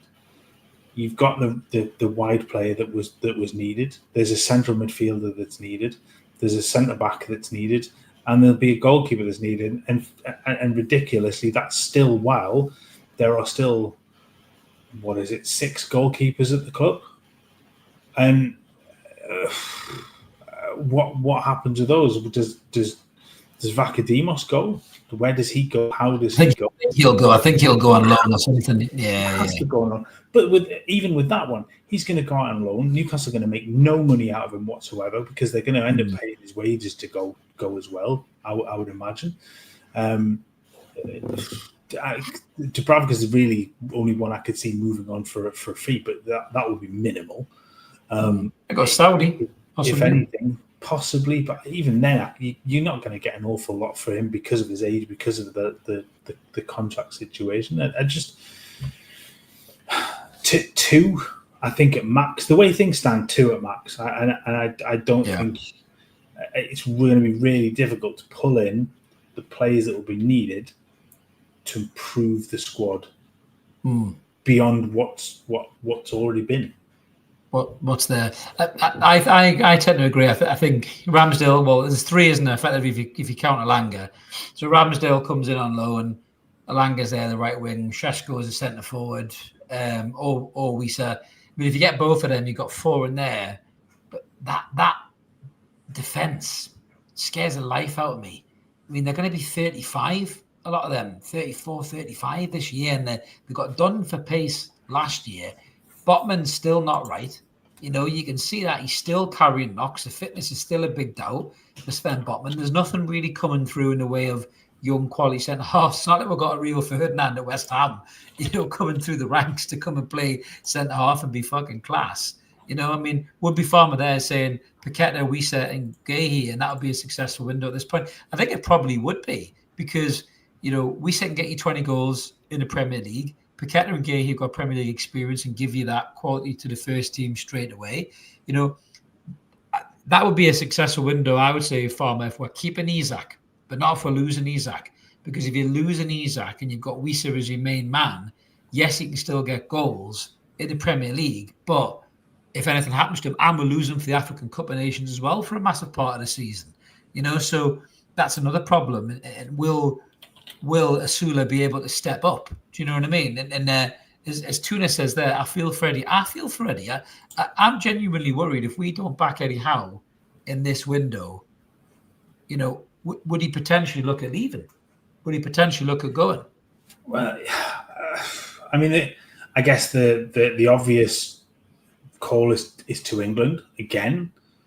And if Tuchel continues to struggle, because, I mean, England have pulled up no trees in the couple of games that he's been involved in, I think the calls for him will get louder. And if he's not backed, if he's not supported in the transfer window, if he's not supported from high up, you wouldn't blame him for looking elsewhere.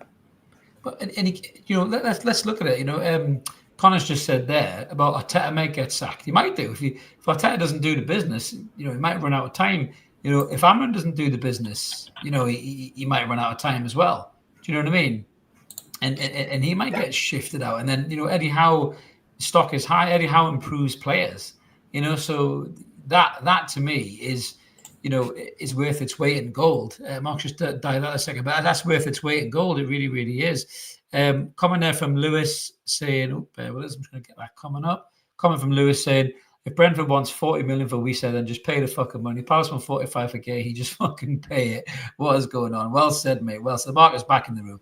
But yeah, I think for me, you've got to look at doing it. Paul Mitchelson saying Wisa be missing 6 weeks with the African Cup. Pointless, you know. I mean, we will have him for the rest of the season, Paul, when he's a backup centre forward. But if he's missing for the African Cup of Nations for 6 weeks, then you look to Asula. But you need a main man. And if Isak isn't there, it's got to be a Sesko or somebody like that. It really has to, you know. And it just, we're in such a fucking bad place that I don't think any fans here whatsoever, you know, we're envisaging this whatsoever. And what annoys me is it's the other Premier League fans laughing at us and ridiculing us. And we had such a good season last season. Manchester United were 15th and Spurs were 16th. We were 5th.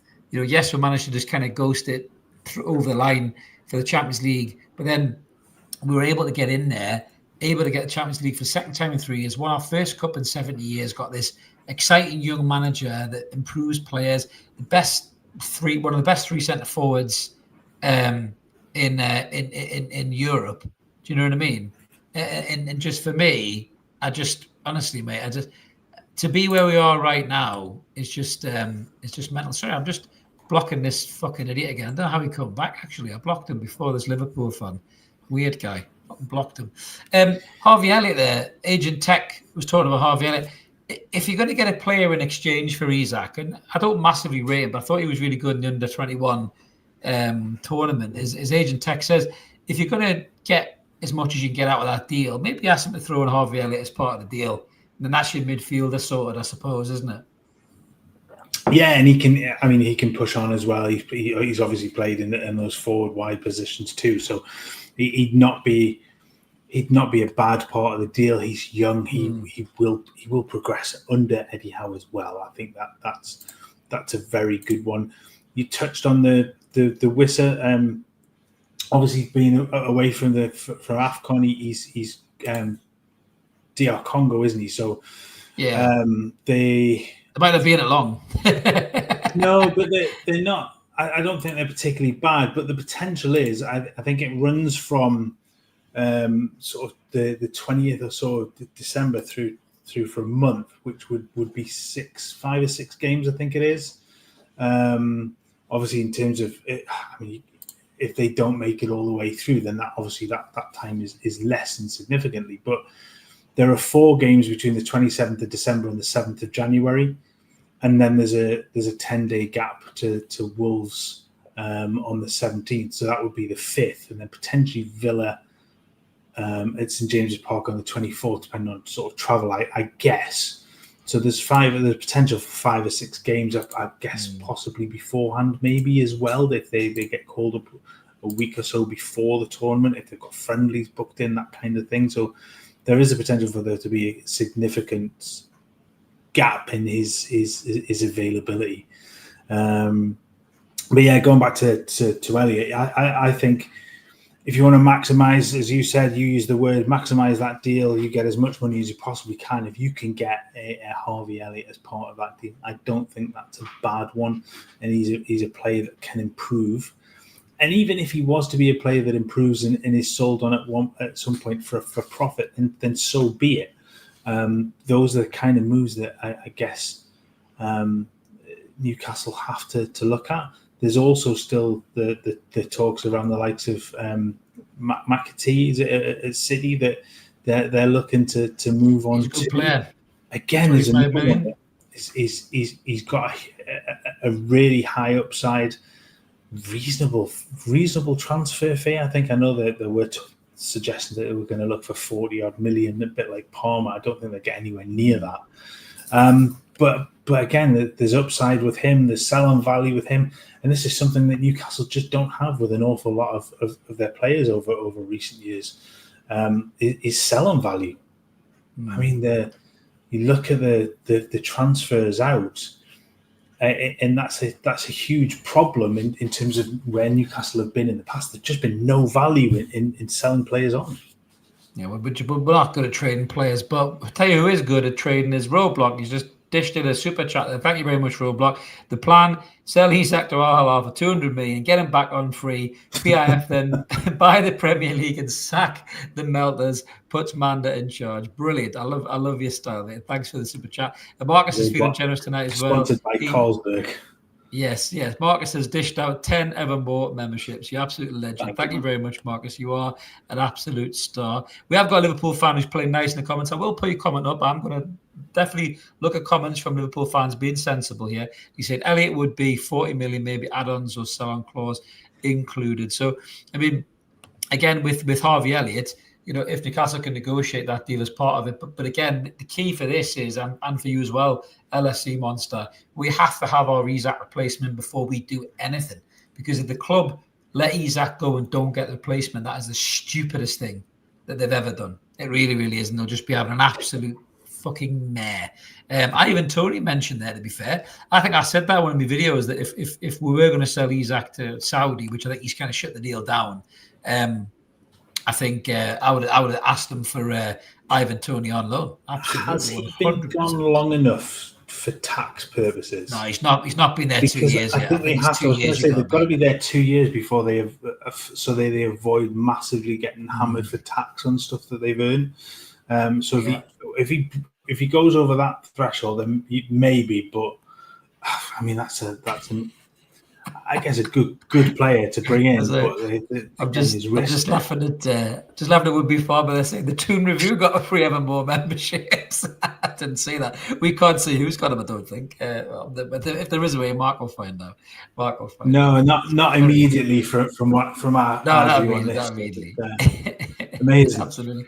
Yeah. And Kim Cam again. Yeah, we only sell if we get the replacement. Absolutely, 100%.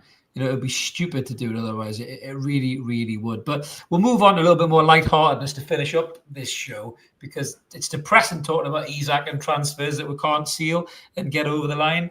So let's do a little bit of Out of Toon, which we always do love to talk about Out of Toon. And I've got to start it with the absolute cringe fest. If you hadn't seen it already, surely you have. If you haven't, go and treat yourself to the worst cringe fan-led media promo video for a signing you've ever seen in your life.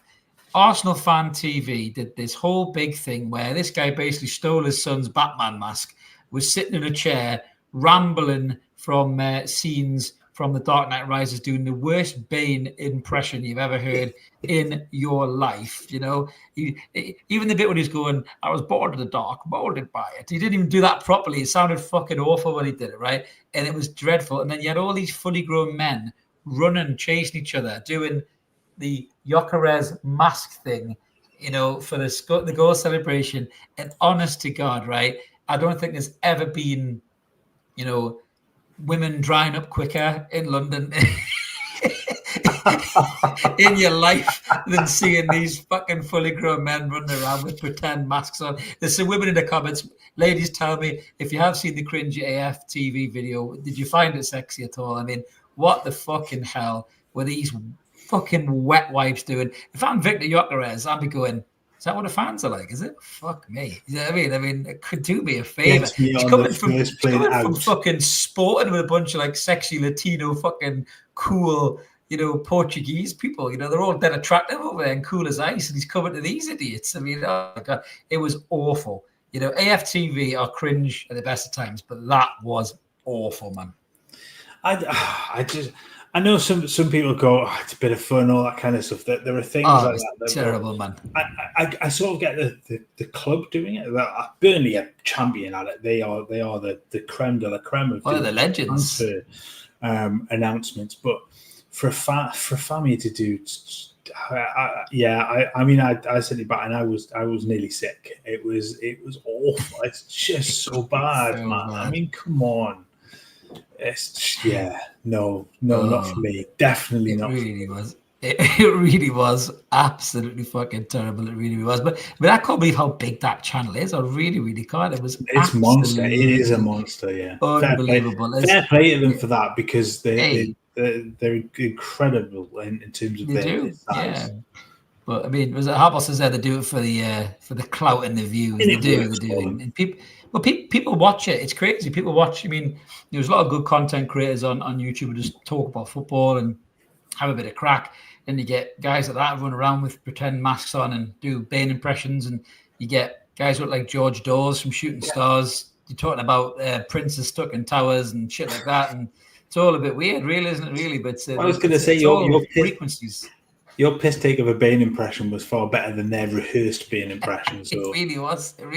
I told you it was better.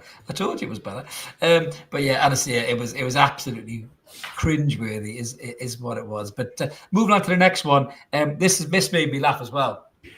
So everyone, I went to see Superman the other day, right? In the pictures, and everyone was saying, you know, about Superman with the glasses and secret identity and all that. How can he look any different, right? Pep Guardiola has had a shave, right?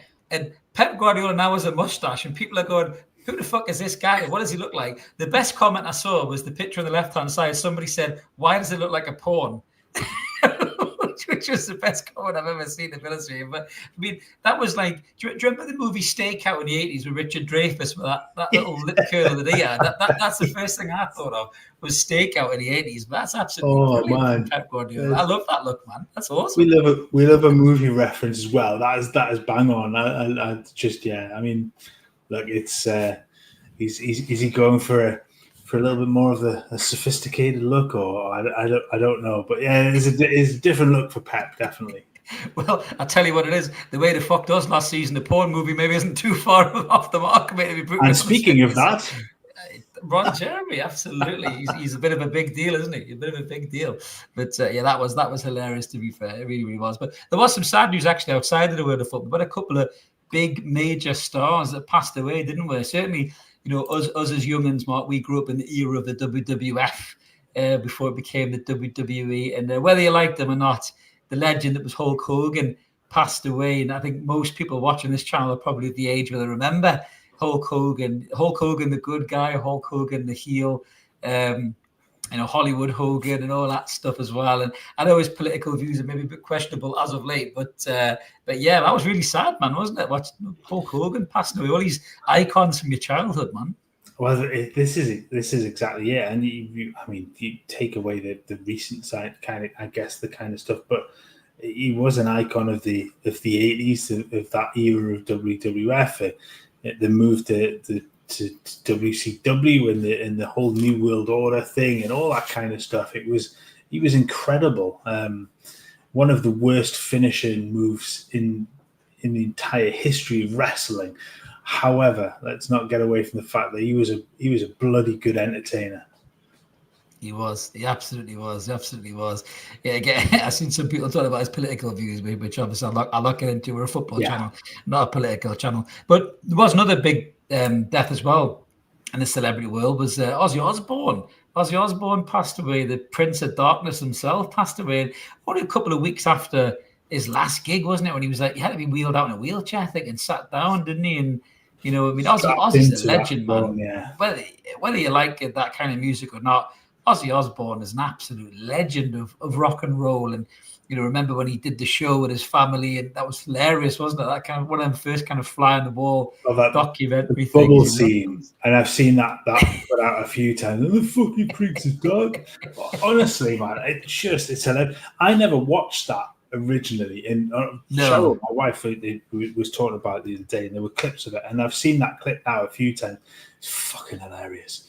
He was an absolute character, and you're right. He was basically strapped into that throne for his last performance. Bless him, man. Obviously, Parkinson's really kind of took hold of him, and look to have done that. I know it's such a weird sight looking at the crowd at that gig, and you're at a metal concert with the likes of Sabbath and stuff, and you've got grown blokes and women in the crowd bawling their eyes out at the fact that he is part of it. He's singing.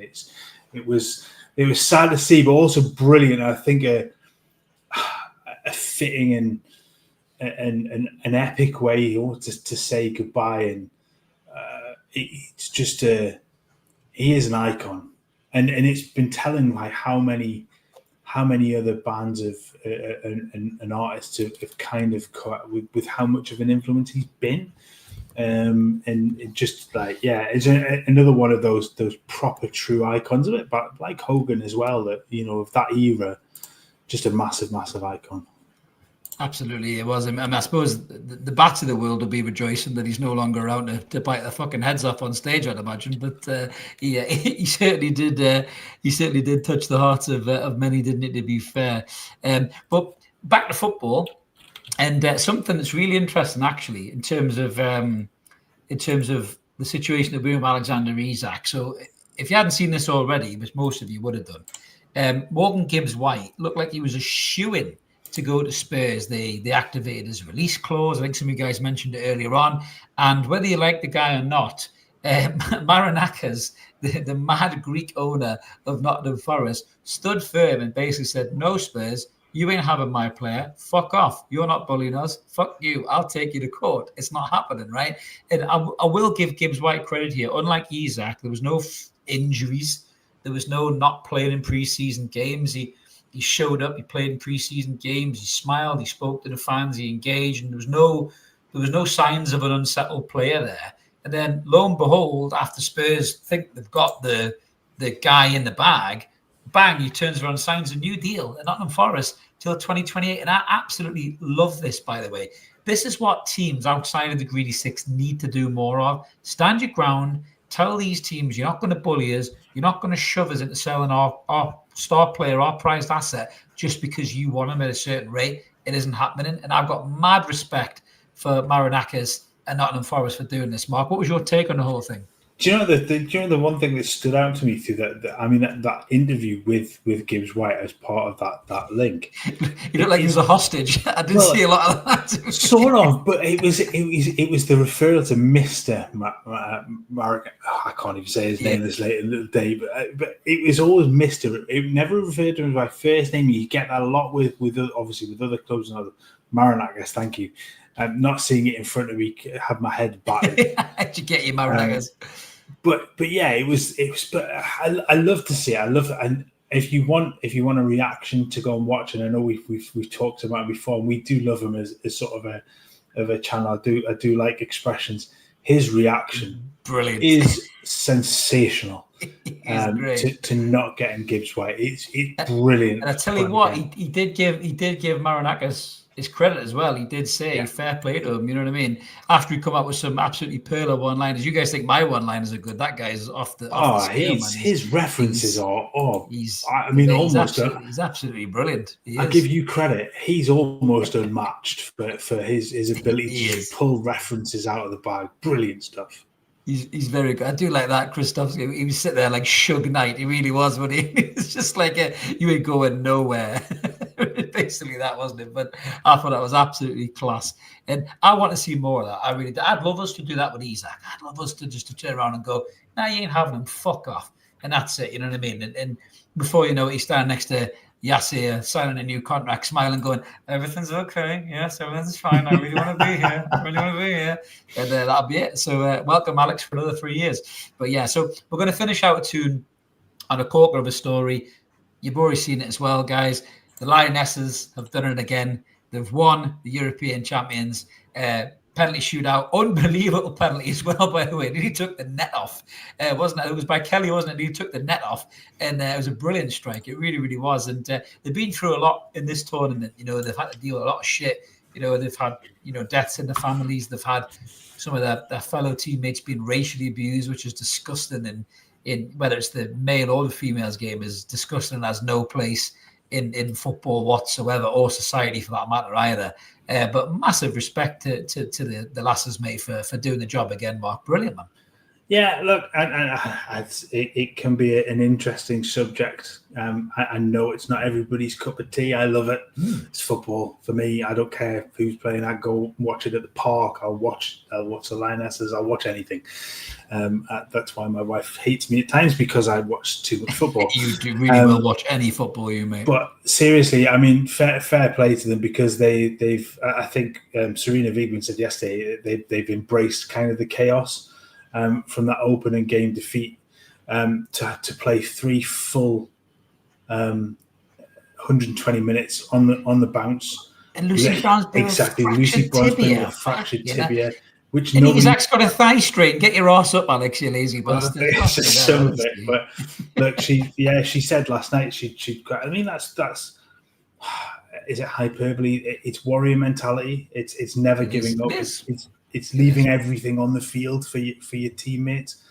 There's an awful lot of people could learn an awful lot from that, and just their ability just to dig in where absolutely needed. 2-0 down against Sweden, looking shambolic, and then getting back into it.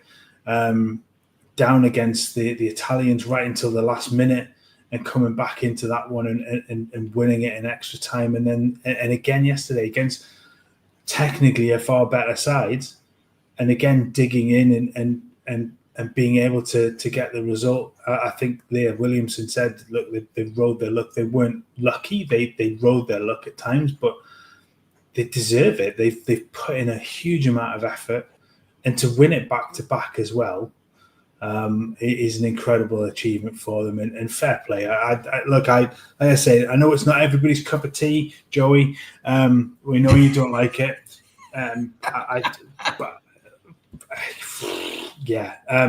But look, for me, it's football. I don't care the level of it. It's in competitive football. It's been entertaining. They've entertained me. I cheered as loudly for their goals as I will for any other England goal. I will shout the house down. I will scream at them for making mistakes. I will big them up for doing things right. It was brilliant. Loved it. I did love the people sharing Joey Barton's honking penalty for Manchester City as well, by the way, where he's like really put in the car park, I think. So the internet never forgets, does it? Never forgets. I do agree with Choppy there as well. Serena should get an honorary knighthood. I think they said a damehood. I mean, Southgate got one, didn't he? And he didn't win anything, to be fair. So there you go.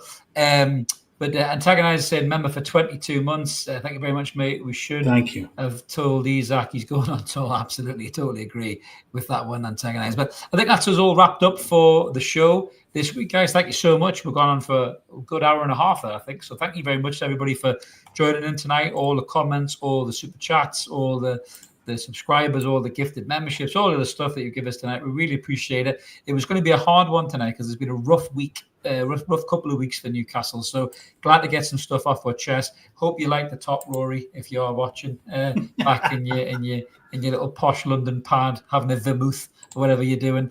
But yeah, if you like this kind of thing, guys, like and subscribe. Keep it ever more. Thank you to the other fans who behave themselves, like Leo, by the way, who's a Man U fan. Thank you, Leo. You behaved yourself very well. Always tonight, welcome. Well done. Always welcome back in the chat, mate. Not like these weird plastic Liverpool fans. Not the proper Liverpool fans, the weird ones. We like to give you jip in the comments. But thanks for watching, guys. Remember to like and subscribe. Keep it ever more. We're only a few more from 11,000. I think we're 160 away from 11,000. So that's the next milestone. Help get us there. Recommend us to family and friends. We will be back with more content this week. We'll maybe do a quick post-match reaction to Newcastle versus the Korean All-Stars featuring BTS. Get that one in again. And we'll also be back doing a little bit of transfer talk as well, with hopefully Newcastle United making some breakthroughs in the market, getting some players in, because it is becoming annoying. More than anything, I'm just annoyed that I can't do transfer thumbnails. This is getting frustrating for me. It really is. It's getting frustrated for you. It's getting frustrated for me. I can't come on a microphone and talk about transfers anymore. I'll be headbutting the thing, I tell you. But thanks for watching, guys. Have a cracking morning, evening, afternoon, night, whatever you are, wherever you are in the world. Thanks for watching. Keep it ever more, and we'll see you in the next one. Cheerio. Take care, everyone.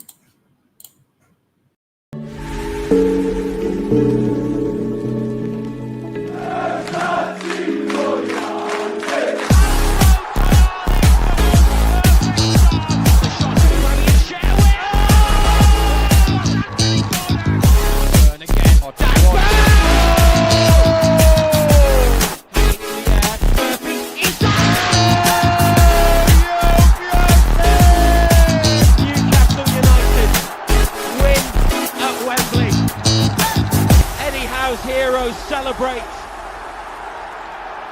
They have done it.